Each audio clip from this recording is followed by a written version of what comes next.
இங்க ஒரு பீச் மணல்ல விளையாட்டுக்காக ஒருத்தவனை பீச் மணல்ல நெஞ்சு வரைக்கும் புதைச்சிடுறாங்க. இவனுங்க புதைச்சிட்டு சர்ஃபிங் பண்ணலான்னு போகும்போது அவனை அந்த மணல் உள்ள இழுக்க ஆரம்பிக்குது. உடனே அவனோட ஃப்ரெண்ட்ஸும் இவனை காப்பாத்தலான்னு ஓடி வரப்ப அவனை சுத்தி புதை மணலா இருக்கிறத பாத்துறாங்க. அதனால அவங்க 2 பேரால இவனை காப்பாத்த முடியல. அதனால ஒரு துணியை தூக்கி போட்டு அவனை புடிச்சுக்க சொல்லி மேல வர சொல்றாங்க. ஆனா அதை அவனால சரியா பிடிக்க முடியல. அந்த நேரமா அந்த பக்கத்து சைக்கிள்ல வந்த ஒரு பொண்ணு இவங்கள பார்த்துட்டு உடனே ரெஸ்கியூ டீமுக்கு கால் பண்ணி வர சொல்லுங்கன்னு சொல்லிட்டு அந்த சர்ஃபிங் போர்டு மேல படுத்துக்கிட்டு பின்னாடி இருக்கிற அந்த 2 பேரையும் பிடிச்சி இழுக்க சொல்லி அது மூலியமா வெளியில இழுத்தரலான்னு பாக்குறாங்க. ஆனா அவங்களால கொண்டு வர முடியல.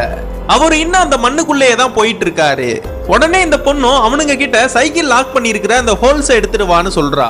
அந்த ஹோல்ஸ் எடுத்துட்டு வந்து மண்ணுக்குள்ள இருக்கிறவன் முழுசா முழுங்குனா கூட அந்த ஹோல்ஸ் அவன் வாயில இருக்கிறனால வெளியில நல்லா மூச்சு விட முடியும். அவனும் கொஞ்ச நேரத்துல முழுசா முழுகிடுறான். அந்த ஹோல்ஸ் மட்டும் தான் வெளியில இருக்குது.